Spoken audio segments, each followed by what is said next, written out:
successful. We had a lot of fun on that one because the company, in one way, didn't have a vision statement. They were just world's biggest, and they had a huge army. And it's like what Tom said. It's like, you take a company that's already, they were like a Fortune 500 company and they were #1 in their industry. And it's like, how do you improve on that? But we did.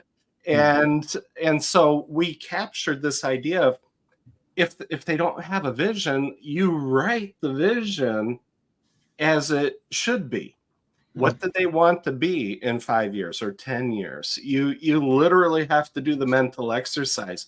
And then we went out and we grabbed all the quotes from the executives in the media, from all the different Wall Street Journal and Crane's Business Detroit and so on. And we're grabbing their quotes and saying, did you guys say this? And they're, oh yeah, oh, that's really good. Here's how it attaches to the company's overall vision. And they're looking at that and they said, who wrote that? And we said, we did. They said, that's really good. Because they had nothing for us at the team level where we could set goals and objectives and start to work towards that vision. But we communicated back to them using all of their own quotes. They couldn't deny them. It's right there in the press. And so being able to cascade your vision down through the organization and link it back is incredibly important. Yeah, definitely. And circling back a little bit to the original question about middle management and inertia, what I experience is that most middle managers are so operational. They look at what's happening today and what they're going to do next week. And the challenge for me when doing this kind of product is really how to raise their nose over the water and see the vision itself, and have more strategic view on what's happening, to get the alignment itself. How do you do that practically, Andrew? Well, first we wear two hats when we're working with the clients, almost without exception, because the managers are focused, like you said, on operational excellence. They want to make this operation hum. They're focused on cost savings, risk mitigation, maybe doing the right thing if they know what that is. And on the other hand, then we have another hat we put on. So that's the consulting hat, management consulting. But then we put on the hat that's the coaching hat. And that's the innovation, that's the vision, that's anticipatory vision, being able to see over the horizon, seeing what the trends are, and being able to have these moments of inspiration where you just go, oh, that's what's coming at us over the horizon. Yeah, great. Tom, you talk sometime about gravity wells. What do you mean by that? There's a metaphor that a friend of mine coined about planets and gravity, where you're on different planets in the world, and you're trying to get to another planet. So imagine where you're at as your organization as a planet. You're on Earth. What is gravity well? It's the same thing it is here. It's this force you have to get over to escape Earth's velocity to get yourself someplace else. And so what creates gravity in an organization? It's the hundreds to become, as you get larger, thousands of practices, policies, departments, checks, the things you have to do to get work done. That becomes gravity. So someone comes in from outside, and if you invited me in and I wasn't paying attention, you're like, oh, I want to be agile, and I assume that we all know what that means, but you don't actually. And agile at its core, the way we did it in software development, has very little gravity. Like there's about 20 practices, and if you do them, you start kicking out releases, maybe even daily, and relating to the world and being successful in radical ways. Well, the problem if you do that in a larger company that doesn't have a burning platform is there's already 2,000 policies on how you get work done, on how you reward people, how you hire people, how you bonus people, how you release software, the 15 different departments that have to approve on a change to software before it can go to production. All of that is gravity. Suddenly, a change that would take a smaller company or an organization that was well organized an hour takes literally 3 months to a year to get done. Literally from an hour to a year because of the gravity, the friction in the organization.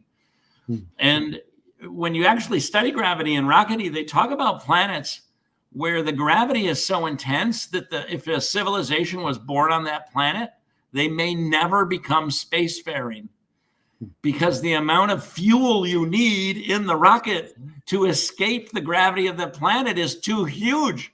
You're actually burning up the fuel. You can't escape the amount of fuel you need to carry. Unless they come up with a form of energy we don't yet understand, you may never become spacefaring. That's a little bit like in certain big companies, the weight of the tens of thousands of things that have been, and by the way, this is a challenge with countries that create regulation and rules. Why do we see certain countries where there appears to be very little innovation out of them?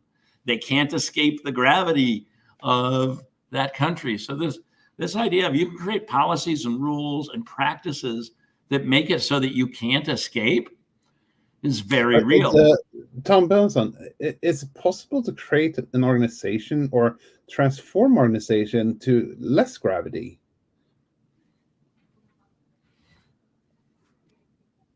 What?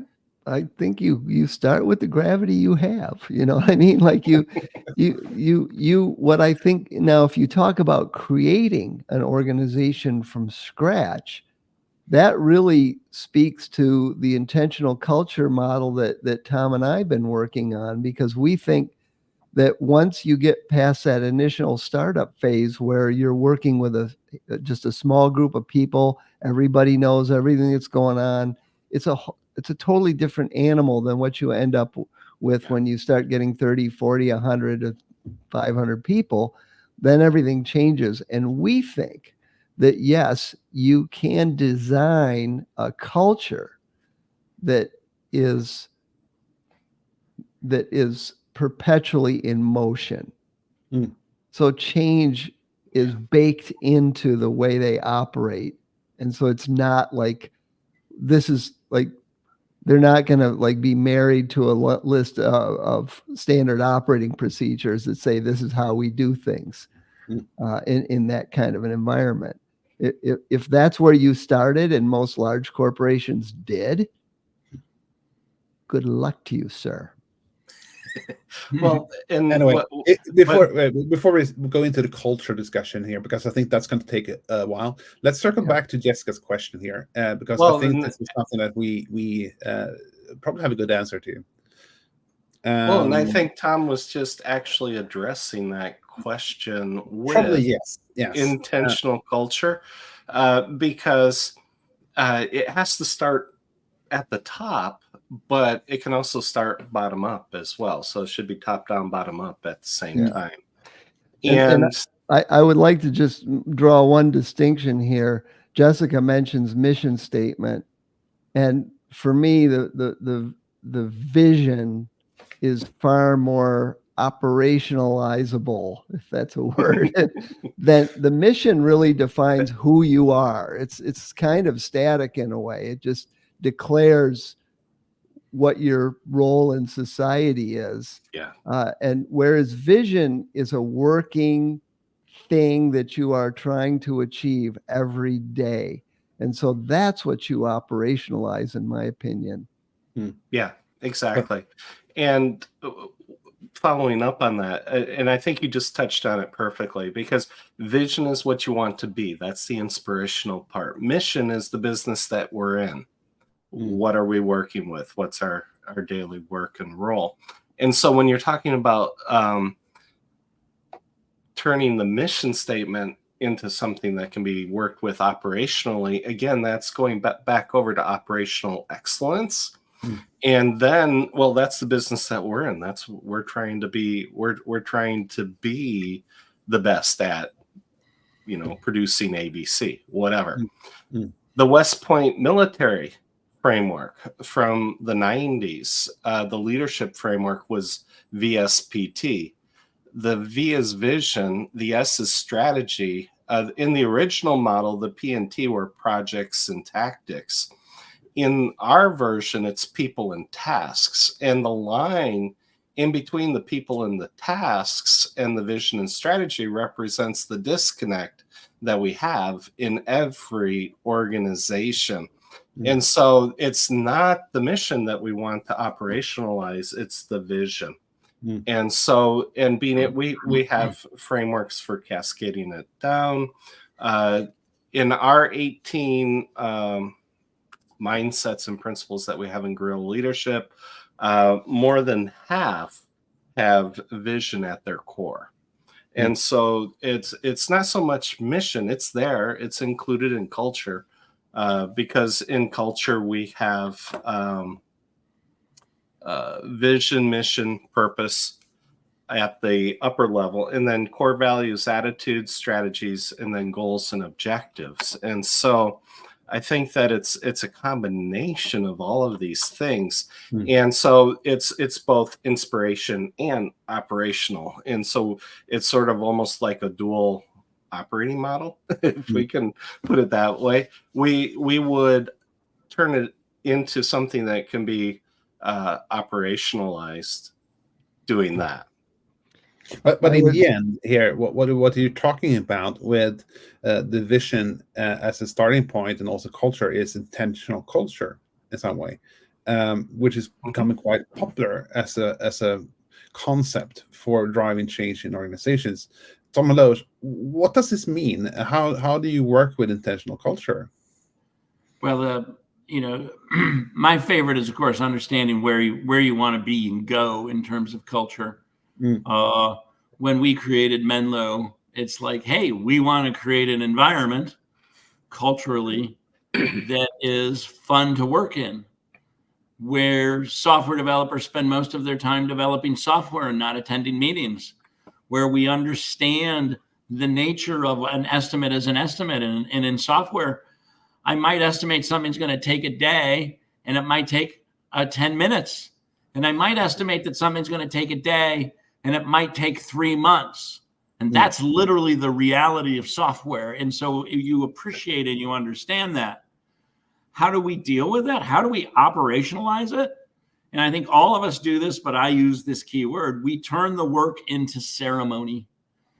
So at 𝗏𝗏𝗏𝗏, the developers are involved in ceremonial forms close to 40 hours a week.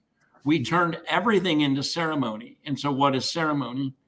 And when Andrew talks about his 18 things, and Hans, what they have are ceremonies that they regularly do, that they bring people together to get alignment and to get agreement. A ceremony is structured, ritual. It's so structured that you know what's going to happen. Social interaction, there's always more than one person involved to complete work. And so it's ritualized, structured work that, and this is the key way to evaluate it, produces the end result you want and creates positive emotional energy among the participants. So when you do all of those things, when you have structured social work that produces value and gives positive emotional energy, the change self-replicates in the organization. But this is real leadership. Real leadership is responsible for ensuring the ceremonies exist that will make the team successful. That doesn't mean they have to design them all. You can bring in outsiders, but your responsibility is you've set up and structured the work so that the team is guaranteed to succeed. And then you give the team ability to control those ceremonies and adjust them over time based upon what they know they need to succeed. It's really powerful, but I mean, at 𝗏𝗏𝗏𝗏, we ceremonialize software development. That means we turn software development, which is normally a singular activity, one programmer working alone in their cubes. We hired 2 programmers. We bought 1 computer for them. It was in order for programming to be social, they have to sit down together and do it. And we move them around. We regularly outperformed competitive companies tenfold. We did for 7 million and competed in the marketplace and destroyed somebody who spent 70 million. It's that powerful of a way to think about and structure work. And it's ironically, it's still mostly missed and ignored in the Agile community that birthed Scrum even abandoned the word ceremony for events, which is, I think, a tragic loss. And when I talk to Tom and I talk to Andrew and I talk to Hans, and I'm like, I can find the ceremonies you've all created. And I'm like, oh, good, let's do that. Right? Because to get alignment, to get all the magic of guerrilla leadership, to get all the magic of intentional culture, you have all developed ceremonies that you know work for change. But what you're coming back to here is really, if you go back to the original topic here, how to eliminate the inertia in organization. It seems that inertia is something that is built by not understanding how people work, what human behavior works, and how you engage people. And I guess ceremonies is something that's so important to build some sort of engagement at work. Yeah. I'm an electrical and computer engineer, by the way. For me to ask, did this activity provide you positive emotional energy? That's a huge leap. Yeah. Your emotions are key clues to the fact that it isn't working.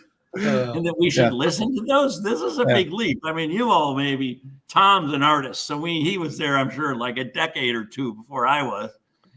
Yeah. This is But a big Tom, leap. how do we recognize people in such large organizations? I mean, I think you talked about a little bit about IBM's transformation in the 1990s in one of our meetings and how they did that.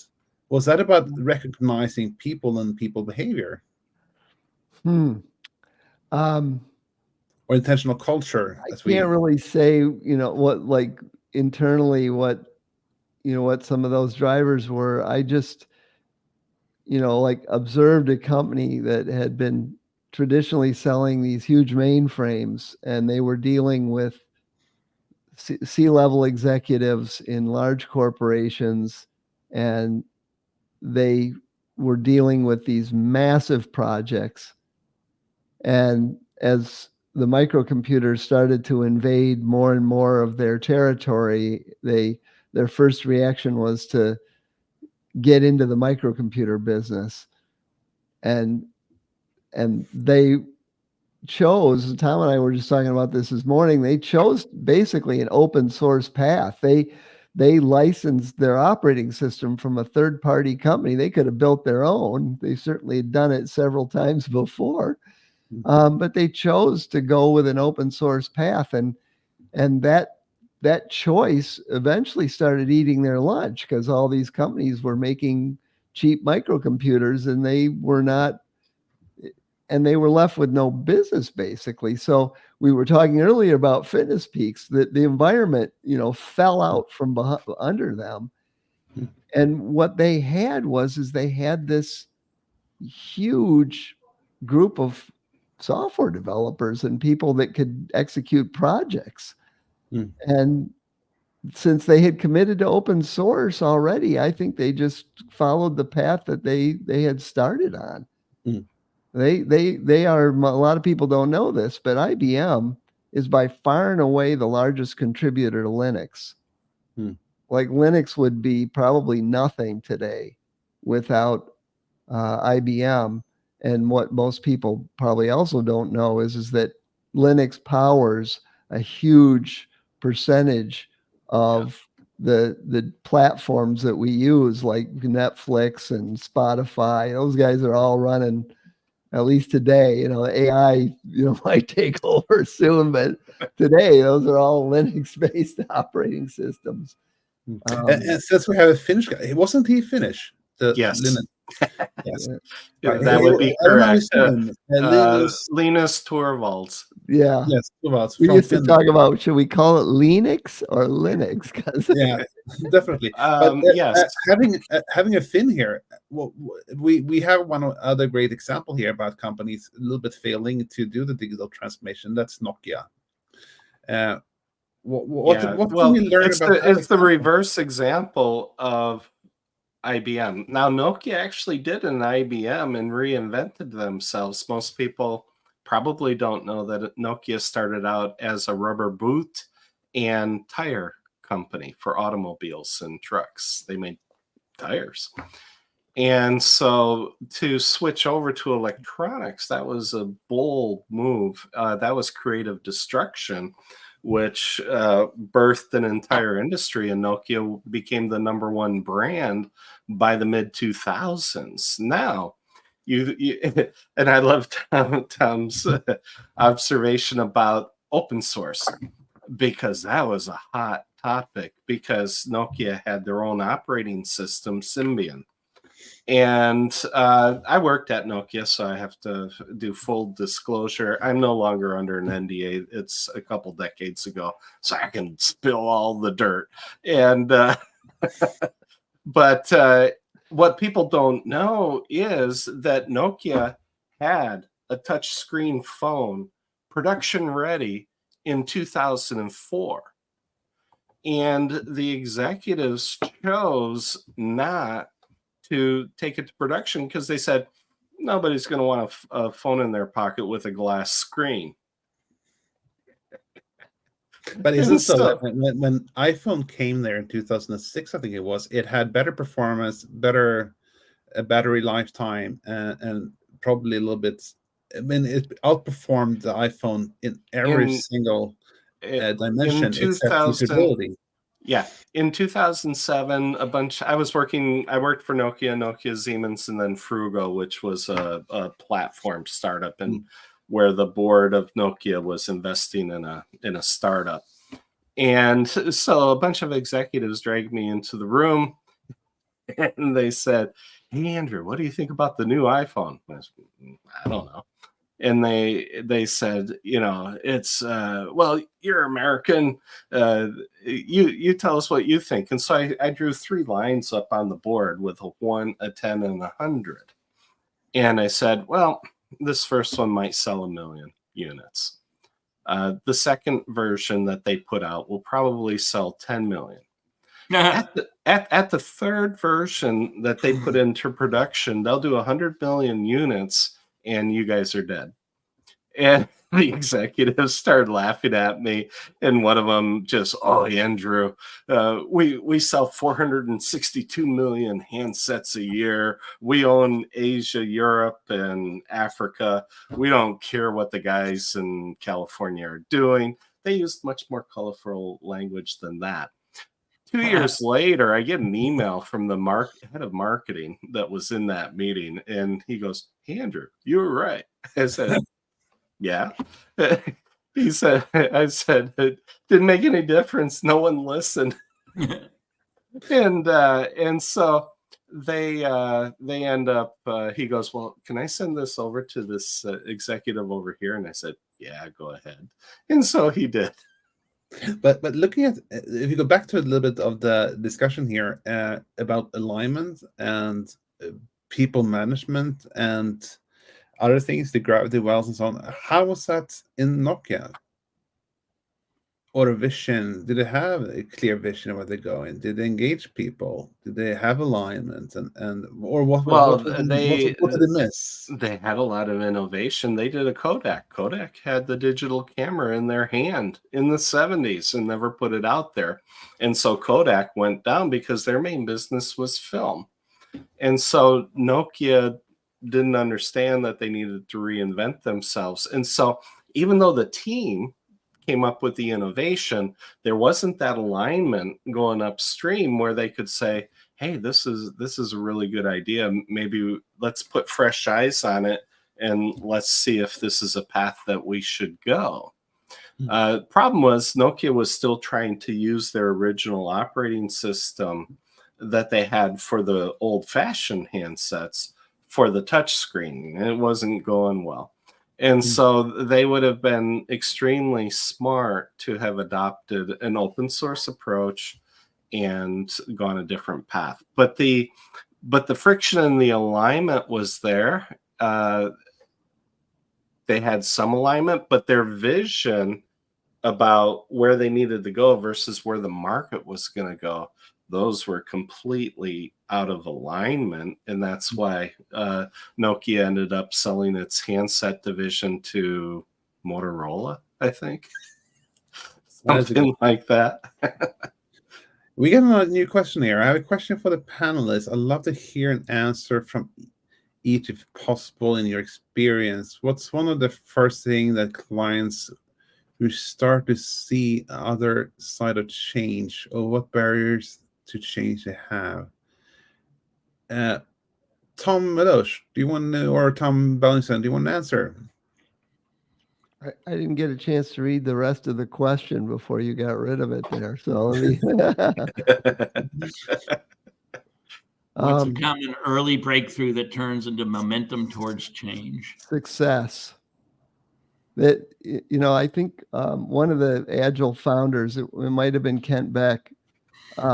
There's all this talk about Agile is dead now. Everybody's saying Agile's run its course and we need something else. And he said something that I thought was just brilliant. He said, right now, a lot of guys are out there trying different things, trying to figure out what the next thing is going to be. And it'll be chosen by whatever is successful, whatever is proven to be wildly successful. That's what everyone will latch on to. And I think that's right inside of an organization too. I've been in companies. I was on a team. I worked for 𝗵𝗲𝗃𝗃, which are the company that makes JSTOR. For those of you who have done any college research, probably know it. And I was on a team that liked to do experiments, and some teams rather just kind of keep going the way they are, and you have to push them to try new things. This team seemed to just enjoy always looking for a better way. And we were having trouble with one of our ceremonies, and we decided that we needed another whole ceremony. And we adopted this new ceremony, and it just made a world of difference. Like, we were so much more focused on that. And within weeks, almost every other team was doing that ceremony. Like, that's change. That's how change happens. Is something good happens, and everybody says, "I want a piece of that." 𝗕𝗿𝗏𝗏, what's your? It's a fun question. I ran a program, and still do sometimes, on peer mentoring, that I love. And at its core, what is something common that you can even do in big organizations to begin to, I'll do like a ground up challenge. One is you build a system of ceremonies, simple ceremonies, that fit into existing culture. You do not try to replace existing culture, which is mainly a bureaucratic culture. And what are 2 or 3 key components of a bureaucratic culture? One, they're often resistant to experimentation and anything that smells of failure. 2, you have to give appropriate credit for an innovative step or an experiment that is successful. It has to go up to leadership and to executives. So when we built a program that was really designed to foster true success, first of all, you had to embrace experiments. You had to give people some time and energy to run experiments and celebrate experiments. But 3, whatever came out of that experiment that you ran, you had to have a vehicle in place, a ceremony in place, that people at the end of their experimental time could present their results up the chain to either say, here's what we tried and what didn't work about what we'd recommend, or more importantly, because if you did it with peers cross-functionally, here's what we tried, here's what we experimented with, and here's what we recommend. And that bureaucratic structure of culture being presented up and getting credit down where the idea occurred into the organization allows the bureaucracy to naturally embrace experimenting and change. But the key is not working against the existing culture, working within it, rewarding people for innovation and ideas, getting them in front of managers and letting them idea go forward, and allowing the managers to make the go forward or not a choice. Everyone tries to come in with a completely new structure that's very agile, that I love, by the way, but it's not going to fit the existing bureaucratic culture. It's not going to escape the gravity well. So you have to design ceremonies that work within the gravity that's there. And it can be done, and it can be fun, and it can create an environment of creating positive change. Andrew, I was short answer to a complex question. Yeah, I think it's find the success. We had a team where one of the coaches was working with them, and the team had done 32 product configurations in 90 days. And this was in a heavy engineering manufacturing environment. And they were like, the coach asked, hey, how many would you usually do using your old ways of working? They said, 5 or 6. And so we're like, cool, we just got a 500-600% increase in 90 days. Now you would think that the management would be open to, oh, wow, this is really great, right? You always have to be aware of the political risk, because we did something that they didn't right then know how to duplicate. And that represented a threat that they didn't understand. And they were just sort of like taken aback, because the team they gave us were all on personal improvement plans. So that meant all those people had 1 foot out the door already. And they were just getting ready to shove them out. And now all of a sudden they did 600% more than what a normal team could do.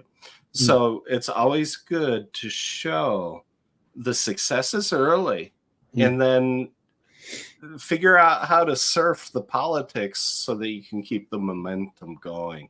And that's respecting the organization and bureaucracy that's there. Thank you so much. I mean, going back to the original topic here, how to overcome inertia of digital transformation. I think we come to the same conclusion that this is about people. It's about leadership. It's about creating alignment, removing complexity and friction in the organization. Because most of the time I see work as, and many leaders see it, this is a marathon they're running. And sometimes you need to come up for air. You need to start breathing. You need to start viewing things from asking why. Why are we running this marathon in the first place? And what are we trying to achieve? And so everybody's running in the same direction. So that's how you overcome the inertia of these digital transformation. We are running out of time here, so I do want to thank Andrew Coleman, Tom Bellinson, and 𝗕𝗿𝗄𝗏 for your fantastic contribution to this dialogue. It's been a pleasure having you here on the Digital Dialogue with the Institute of Digital Transformation, and fantastic wisdom and insights to this topic. And I hope we have a lot of more discussions about other topics coming up soon. So thank you so much for watching our Digital Dialogue this evening or lunch, depending where you are in the world. And take care and see you another time. Bye. Thanks, Hans. Thanks, Hans. Yeah.